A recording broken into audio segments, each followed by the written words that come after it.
What's up, everybody? Omsing here, and today I have the Nokia 5 Plus with me, 501 Plus, and this is probably the best phone money can buy in $200. But with every great phone, just great budget phone, there is some sort of comeback and setback, and this has to be the camera on this phone. It's all right, it's serviceable, but clearly it has many faults. So I'll just go and show how you can make photos look really good with the Nokia phone, especially since it's using pure Android and stuff. So this is my backyard here, and I'll just take a photo.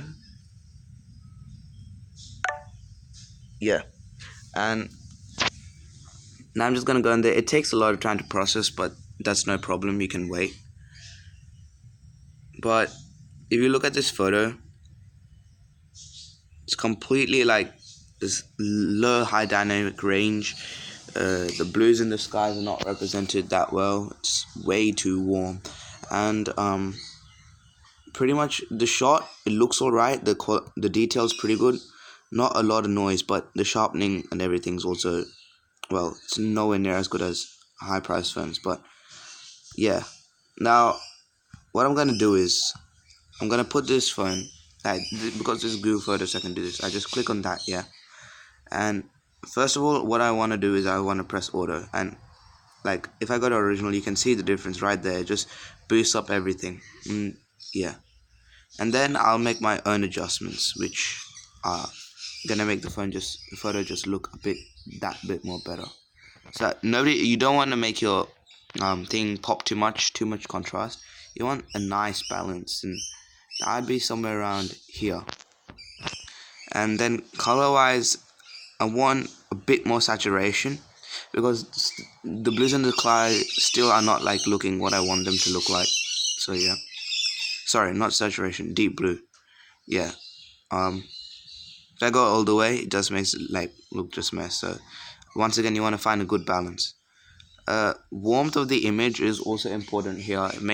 It can make the same image look more realistic. So I can go that way, I can go that way, but once again, I want to make that shed over there, like right there in the middle, look like perfectly white, because that's what it looks like in real life. So that seems like a decent thing. Sorry, not tint, bloody hell, warm. Yeah, that seems pretty legit to me. Just a bit more. After that, I'll go to light, and this is probably the most important thing. One second, let me just move that.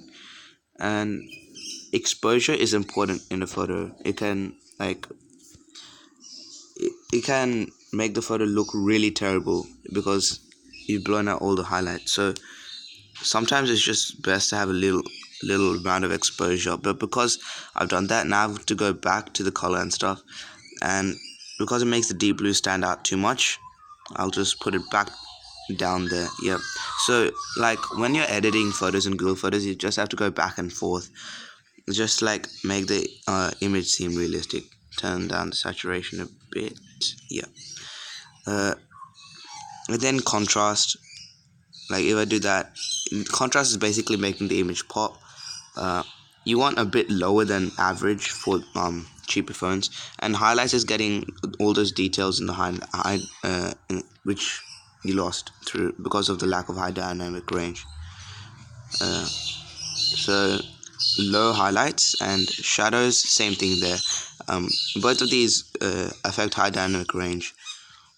Blacks, and because I made the shadows like that, once again I have to go to that blue and just turn it up a bit, turn up the saturation a notch. Like this one also has a notch, and might add a bit of a vignette just for the rolls. Blacks wise, I want them to be a bit more darker. Okay, like there, I'll just bump up the contrast a bit actually. Highlights, I think I'm losing a bit too much highlights, so I'll just put it down there. And now I'll just press save, and this image just looks so much better.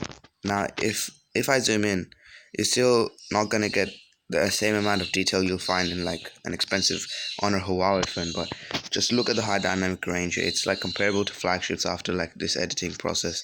Like most of the stuff, and if I wanted to, I can put this through Adobe Lightroom for mobile, and yeah.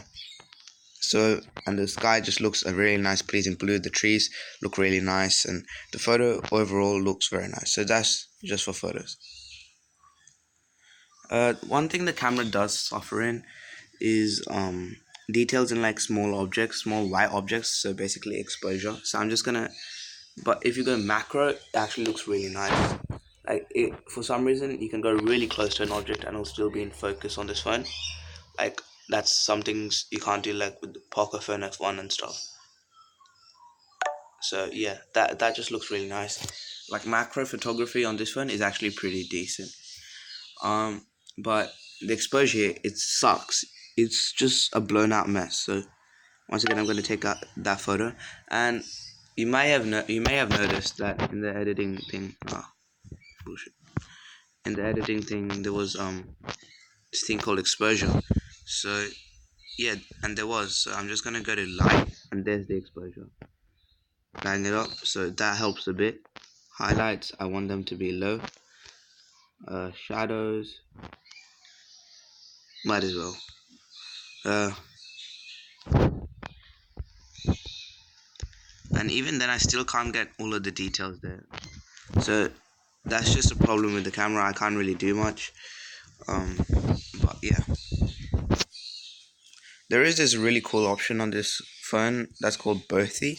It's only available on Nokia phones, so got it. Sorry, that's a notification. And it's just blurry right now because I'm video recording. Like, not blurry, shaky. But like normally, it's very nice. And as you can see, actually, it's pretty cool. You get the back camera and the front camera at the exact same time. And one thing I actually do love on this phone, sorry again, is the front camera. It's actually got really nice exposure. So now I'll just take a photo there. And it takes some time to process, but because the feature is so cool, I'm willing to give it that. Sorry. Yeah, like it's actually pretty cool. And I can also go and do it this way. So I accidentally went to pro mode. Uh, and that's just me, like basically vlogger style. I don't know. Inbuilt into the camera is Google Lens, so that's very nice. It can identify objects and stuff. Like, say I wanna find that thing, so I'll just click on it. Yeah. Okay, it probably doesn't know what that is, but basically, try again. Okay, I don't think Google Lens works because I'm screen recording. It was working earlier. I don't know why, but yeah. Now I'll just turn off Birthy. And fortunately, this camera has a pro mode, and it's got a really nice way to access it. So you just swipe on the home button up, and it brings that up. And here you can adjust the ISO to 3200. It's actually pretty decent, but you in most situations you want to keep the ISO low to like keep noise levels low. And yeah, you can change all the colors. I like to keep that order. Manual focus is also pretty important. Like as I was telling you, sharpening on this keeping images sharp is not really this camera's strong strength. So manual focus can be useful. And yep, and you can also adjust the shutter time. uh Now you just swipe up again to like go home. Swipe down, yeah. And video is shot at 1080p 30, and although it's got electronic image stabilization, there is a huge crop, as you can see. Oh, sorry. um I'll show some videos in my full camera review. But like what, like it's got a huge crop, and it's got like huge focusing problems. It's the camera phone also have live bokeh, which is pretty nice. I mean, it means you can adjust the bokeh while you're taking a photo. I'm sorry about the lag right now. I think it's just because I'm running like the screen recorder and many apps in the background.